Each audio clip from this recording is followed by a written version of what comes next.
Kama kuna shabiki wa Simba au mwanachama wa Simba ambaye bado ana matumaini ya kwamba Simba inaweza kwenda kuchukua ubingwa, asahau kabisa kwa hiki ambacho tumekiona kwenye dimba la Sheikh Amri Karuta pale Arusha, kwa sababu Simba imeonekana kama ni timu ambayo haiwezi kushindana kwa mazingira ambayo imeonekana kwenye ule mchezo. Tumeona kunako dakika ya pili tu TRA ndio ambao ilikuwa timu hatari kuliko Simba.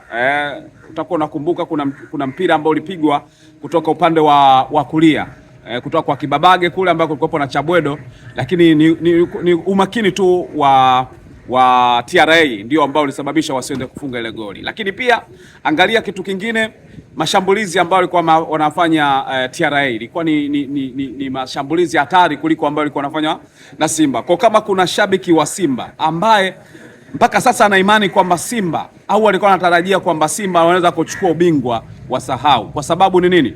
Kwanza Simba walipata na bahati kwa Yanga ambayo ilikuwa ni bora, ikawa imeflop kipindi fulani. Lakini mbali na kwamba Yanga walikuwa wameflop, lakini Yanga hawakubali kufungwa. Simba wamekuwa wakishindwa kutengeza nafasi za kushinda, na ndio kitu ambacho kinagharimu mpaka sasa. Na ukiangalia mchezo huu, kama Simba angekuwa ameshinda wangekuwa wanapishana na Yanga kwa tofauti ya pointi 3, lakini kwa kusare manake wameenda mpaka kwenye pointi 5. Kwa maana hiyo Simba ndoto ya kusema kwenda kuchukua ubingwa msimu huu, nadhani hiyo ndoto waipunguze. Mimi nilikuwa nimewapa 98% ya Simba kuchukua ubingwa. Hizo asilimia zinaenda kushuka tena zaidi, kwa sababu huu mchezo kupoteza maana yake unashusha yale matumaini na uhakika tena wa kuchukua ubingwa. Mpaka sasa Simba kuchukua ubingwa inafika mpaka 60%, wakati Yanga wana 99% ya kuchukua ubingwa. Kwa hiyo utaanza kuona utofauti. Kwa nini ni 60? Bado tunaheshimu Simba kwa sababu ya michezo ambayo ipo, kwamba Yanga huenda wakafanya makosa na Simba wakarudi kwenye nafasi yao. Ni michezo kadhaa tu ambayo Yanga mfano wafanye makosa, lakini ni mpaka Yanga afanye makosa. Hiyo 99% ya Yanga inabakia kwamba Yanga wakishinda mechi zao wakiwa makini, maana yake wataenda kuchukua ubingwa. Lakini Simba mpaka sasa wanaendelea kutema bungo, na hili ni bungo la muhimu sana ambayo amelitema, ambalo lilitakiwa Simba kwa vyovyote vile walimeze ili wapate uhakika wa kurudi angalau kubeba ubingwa msimu huu. Sasa kwa minajili hiyo sasa unaweza kutazama kwamba Yanga wana nafasi nyingine tena ya kwenda kuchukua ubingwa wa ligi kuu Tanzania bara, na huenda Yanga wakaenda kutangaza ubingwa mapema zaidi tofauti na msimu uliopita, kutokana na hiki ambacho Simba wanakipitia. Eneo la ushambuliaji kutokuwa na nafasi au kutokuwa na ubora ule wa kufunga magoli, lakini pia kutokuwa na muunganiko wa timu wa kushambulia, kwa sababu sio lazima mfungaji tu ndo afunge. Tumeona mfano kwa upande wa Yanga anafunga viungo, mabeki na vitu kama hivyo. Hata kwa upande wa Simba itakuwa katika namna hiyo, lakini kama hakuna mchezaji wa timu hiyo kwa maana ya Simba ambaye anaenda kufunga, maana yake wanajipa wakati mgumu sana wa kwenda kuchukua ubingwa. Na mimi natazama sana kwenye ubingwa ambao mimi nilikuwa natamani sana kuona hata kama Yanga anachukua ubingwa basi iwe ni dakika za mwishoni, kama ambavyo msimu uliopita ilifanyika, ilikuwa mpaka mchezo wa mwisho ndio ulienda kuamua Yanga anakuwa bingwa. Na uona msimu huu huenda Yanga katangazwa ubingwa mapema sana kwa sababu ya kile ambacho Simba anakipitia. Sare zimekuwa nyingi mpaka sasa. Kama ilikuwa ni pointi 3 ilikuwa tofauti, sasa inakuwa pointi 5. Yanga alishawahi kufanya makosa, na usitegemee kwamba Yanga ataenda kufanya makosa yale ambayo aliyafanya kwenye michezo iliyopita akaenda kusare, kwa maana hapo tunazungumzia ugumu wa Simba kuchukua ubingwa. Lakini ninaweza nikitazama mchezo jinsi ambavyo ulikuwa, naweza katazama kwa engo nyingine.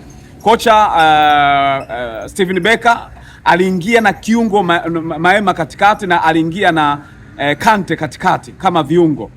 Kuna wakati ambapo Maema na Kante walikuwa wanainyonya timu, lakini bado waliwaacha mpaka kipindi cha pili wakaendelea kucheza, kwa sababu unategemea unapomzungumzia kiungo central midfield inatakiwa ni mchezaji ambaye anatakiwa aonekane kwenye maeneo mengi sana, kuiunganisha timu kwenye kufanya transition zile kwenda kushambulia. Yani maana yake mpira unapotokea lazima upokee. Hapa namzungumzia Kante. Kante kuna kipindi alikuwa anajificha Nakumbuka Maema alikuwa anacheza kama namba 10, naye alikuwa anakuwa katika sehemu ambayo hawezi kuisaidia timu kwenda kuwa na mashambulizi kwenye upana, hata kumiliki mpira kwenye ndani. Sasa mpira ukienda pembeni kwa washambuliaji, Maema alikuwa bado haonekani. Unajikuta option hata ya mawinga wanashindwa kuipata kwa sababu mchezaji Maema anakuwa haonekani jinsi ya kumpasia ule mpira. Kwa hiyo bado Kante naye alikuwa hawezi kuiunganisha timu akiwa anacheza kama kiungo cha juu. Kagoma yuko chini, ambayo ulikuwa unaona lazima ukae chini kulinda timu. Kwa hiyo mwalimu alivyoendelea kuiachia timu katika mazingira hayo, bado nikaona kuna ugumu sana, mpaka watu ambao nimekaa nao karibu, mpaka nikauliza kama Luemba yupo, kwa nini Kante anaendelea kukaa katika eneo hili wakati Luemba anaweza kuchezesha timu kwa kwenda haraka? Sasa bahati mbaya mwalimu Steven Becker ambaye ni kocha wa Simba alikuja kubafanya mabadiliko dakika za mwishoni kabisa, akamwongeza Luemba, akamwongeza pia na Morris Abraham. Kidogo tempo ya mchezo ikaanza kuongezeka, lakini tayari muda ukawa tayari umeshapotea na muda umeshakwenda. Wakati huo TRA wao kutoka sare ilikuwa na advantage kwao, kwa waliongeza nafasi ya sana kuendelea kujilinda. Kwa hiyo ikawa inawapa ugumu, uwanja ukawa umefinywa. Kwa hiyo unaweza kumlaumu pia kocha kwa jinsi ambavyo kikosi chake alivyokuwa amekipanga, hasa kuanza na eneo la namba 8 la Maema. Maema ni mchezaji ambaye atakupa tempo ya chini. Kwa hiyo angalia, kuna kipindi ambacho Libase Gay alikuwa anakimbia na mpira, kuna kipindi huku wanakimbia na mpira, unakuta Maema akipewa mpira na upozesha anashindwa kwenda na tempo ya mchezo ulikuwa unavyokuwa. Lakini kama angekuwa amemuingiza Chama wakati huo pengine, au angekuwa amemwingiza Luemba wakati huo, au Morris Abraham, pengine kuna mabadiliko ambayo yangekuwa yametokea. Lakini pia nilikuwa na opti katika kipindi cha kwanza ilikuwa na muhimu sana kwa sababu jinsi ambavyo TRA wanacheza, itakiwa wachezaji ambao watakuwa wanakimbiza sana, lakini unapomweka kwa maana Neo Maema alikuwa anapoteza mpira na alikuwa ameshindwa kuendana na spidi ya wachezaji wake wa pembeni, kwa sababu unapocheza kama kiungo wakati, si ndio? Alafu una kiungo wa pembeni ambao ni Luemba, kwa maana ya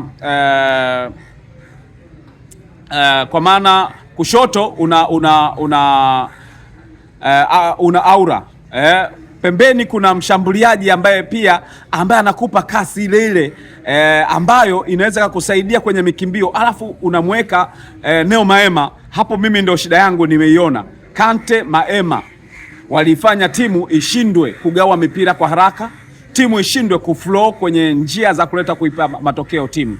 Kwa hiyo mpaka sasa hivi kwanza mimi lawama yangu ni kwa kocha Pedro Gonçalves Costa kwa maana ya Steven Becker, lakini nenda pia kwa Sulemani Mwalimu. Sulemani Mwalimu alikuwa anashindwa kupata huduma. Unapokuwa mchezaji namba 9, wakati mwingine unaweza kulaumiwa kutokana na wale ambao wanakupa zile huduma. Sawa, inawezekana kuna baadhi ya mipira 2-3 ambayo iliingia kwenye eneo lake, lakini nani ambaye amemtengenezea nafasi nyingi unakamlaumu Sulemani Mwalimu kwamba hakufanya vizuri? Ni hawa tunazungumzia Neo Maema ambaye alikuwa playmaker ambaye alitakiwa amsaidie kwa maana Sulemani Mwalimu Gomez, lakini pia Kante ambaye ni kiungo kwenda kufanya transition za mipira kwenda pembeni kushoto, alikuwa anashindwa, wakati mwingi alikuwa anajificha. Kwa hiyo ukitazama Simba mpaka sasa ni Simba ambayo sioni kwenda kuchukua ubingwa kwa mazingira haya. Mimi ndio maana Simba nimeipa kutoka kuzungumzia kuhusiana na 98 kwa sababu ukiangalia interval ilikuwa ni pointi 3 tu, ambayo ilikuwa inampa bado Simba nafasi ya kama watakutana na Yanga angeweza kufanya chochote, manake ukimfunga Yanga wangekuwa wanatai kwenye pointi sawa. Lakini mwisho wa siku kitu ambacho kimetokea, ameendelea kuweka gepu kubwa, kwa maana hata wakija kukutana na Yanga, hata Simba akija kumfunga Yanga, maana yake bado kuna pointi tu, Yanga atakuwa bado anaongoza ligi. Hata msimu huu Simone Simba hata kuchukua hata siku moja kwenda yani kwa maana ya kuongoza ligi kutokana na mazingira ambayo anakutana nayo, wachezaji wake ambao wanashindwa kwenda kutupia mpira kwenye nyavu. Lakini pia nirudi kwenye uongozi, naweza kaulomu sana uongozi wa Simba kwa sababu wao ndio ambao wanajikaba zaidi. Kama mchezaji kama Jonathan Soa ambaye wana changamoto naye, kitu gani kimefanya washindwe kumruhusu kumalizana naye kwamba bwana wewe nenda kacheze mpira? Kwa sababu aliomba na taarifa tumeshazipata kwamba aliomba na akaomba msamaha, akasema niko tayari kurudi kwenye timu. Kitu gani ambacho uongozi wa Simba umeshindwa kumrudisha Jonathan Soa kwenye kikosi? Kwa hiyo shida iko hapo pia kwa uongozi wa Simba kuto kufanya maamuzi ya kumruhusu mtu ambaye huenda angeenda kumpa challenge Sulemani Mwalimu, na pengine katika option ambao leo wangeipata Simba pengine ya kwenda kusawazisha ingekuwa kwa kupitia Jonathan Soa, lakini hajapata nafasi mpaka sasa hivi, hatujui kinachoendelea. Kwa hiyo naweza kusema hata kwa upande wa Simba wao wanajikaba wenyewe, wangekuwa na option nyingine pengine baada ya kuona hakuna mchezaji mwingine na mwalimu anamhitaji mshambuliaji, Jonathan Soa yuko pembeni, ingewezekana angemuingiza Jonathan Soa. Kwa hiyo mashabiki wa Simba poleni sana, kama mlikuwa mnatarajia kwamba msimu huu mnaweza kubeba ubingwa, mimi nasema kateni kabisa mawazo hayo na msishi kwa pressure, na msipoangalia mnaweza mkajikuta mko kwenye nafasi ya tatu na mnaenda kushiriki kwenye kwa maana ya shirikisho, kwa sababu kuna baadhi ya mapungufu yanaonekana. Mnaweza mkao nacheza vizuri timu lakini hamwezi kufunga magoli. Sasa nini ambacho kinatokea ni kwamba kuchukua ubingwa ni hadithi mpya ambayo sio rahisi nyie kuweza kuifikia. Mimi naitwa Lugano Israel. Asante sana kwa wao mmefuatilia Like Media, naendelea kuifuatilia wakati wote, tutaendelea kukupa story na michezo mbalimbali. Kumbuka mimi ni mzee wa black and white, na ambieni Simba ubingwa muusahau. Kama mlikuwa mnahisi kwamba kuna kitu kinaitwa ubingwa mnaweza mkaubeba, kama labda kuna kitu chenye jina tofauti ambayo inafanana na ubingwa, lakini ubingwa wa ligi kuu Tanzania bara inawezekana ukawa mgumu. Pengine Simba ni kuwashauri, wekeni nguvu kwenye FA, huko mnaweza mkaenda kupata ubingwa, kwa sababu kuna mechi chache, kishinda fainali mnaweza kuchukua ubingwa. Lakini kwenye ligi kuu kwa jinsi ambavyo mnaenda hii, mimi binafsi ninaona kabisa ubingwa kwa Simba ni ngumu tena ni ngumu sana kupata.